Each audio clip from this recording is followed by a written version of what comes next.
Pedro, Natalia, Constancia, Gabriela, Fermin, Carlos, Francisco, Liberato. How are you guys doing? Due to the pandemic, we're still back at home taking online classes. This morning, we are looking at English language. Back in class, I told already that English as a second language demands two aspects from you. Listening call, that is number one, and the second part, which is reading and writing call. Back in school, we've done so many examples on the listening call. Listening call, I told you, is taking 30 marks, whereby an audio will be played and you listen to the audio carefully to answer questions. And I told you that the reading and writing, which is 70%. So the 70 marks plus the 30 give you 100 marks or 100%. This morning, we're looking at the second aspect, which is reading and writing. The reading and writing contains a lot of things. We have reading comprehension, we're also having essays. So I told you back in class that before you can read any passage to answer questions, there are two key skills that you need to look out for. The first one is skimming, the second one is scanning. And I told you back in class that when talking about skimming, you are reading a passage quickly to get a general idea of what the passage is talking about. So if I want to say that, let's say I want to do skimming, what will I do? I'll read the passage very fast to get a general idea of what the passage is talking about. Then we come to the second skill, which is scanning. And I told you that when you're scanning a passage, you take your time to look up a specific information. So when I'm scanning a passage, I'm looking for a specific information. First, what you can do is to read a question. After reading the question, you send the idea of the question to go back to the passage to look out for the exact place you can get that information. So let's continue. I have in my hand a sample of the reading and writing paper, which I downloaded from their site. This is May, June 2018, and this is a 1 hour 30-minute paper. It's English as a second language.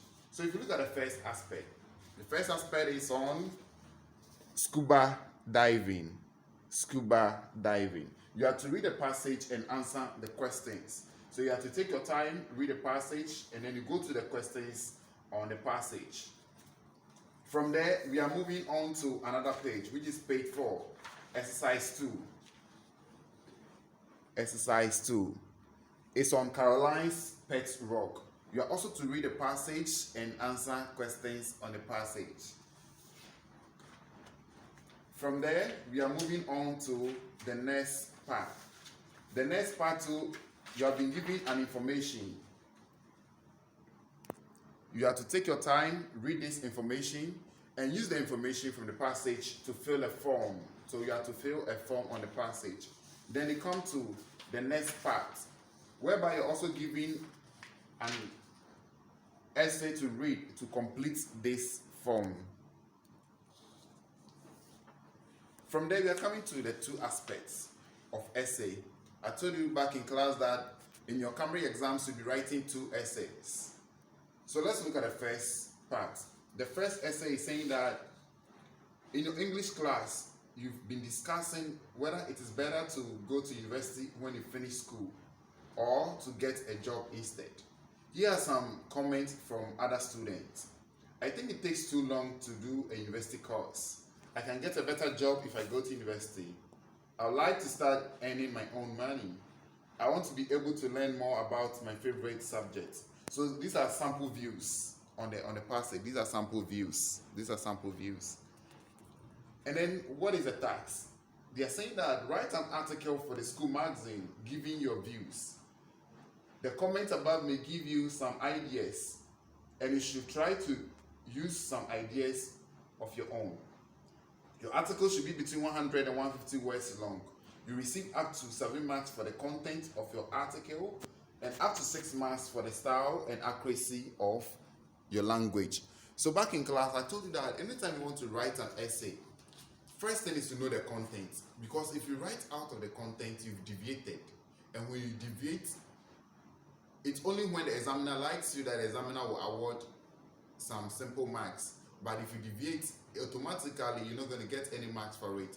So the first thing you need to identify is the content. What does the essay demand from me?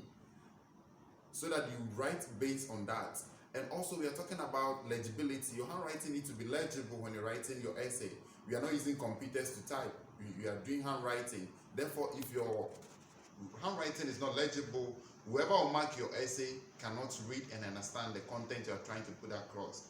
And also language. If you're writing the simple present, let us know that you're writing the simple present. If you're writing in the present continuous, the present perfect, the present perfect continuous, or the simple past, future perfect, and so on and so forth. Let us know the exact structure and style of writing.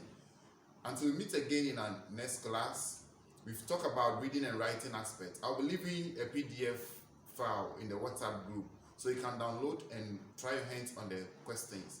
Any information or any question bothering your mind, you can write to me via my email address. I'll leave my email address also in the WhatsApp group. Also, you can chat with me through or you can private me and chat with me on my WhatsApp in case you have any question bothering your mind. So we are looking at how to answer the second aspect of the English language. You will see another essay which is talking about email writing. I told already that we're in the 21st century. Gone are the days when we're writing letters. Friendly letter, informal, formal, and semi-formal. But this time around, Cambridge is not expecting us to write letters, but instead they are replacing it with email writing. So you see all the questions. Download the PDF file and then wait, take your time, and then go through the questions. Anything bothering your mind again, you are free to contact me. Until we meet in our next class, take care, stay safe. Bye.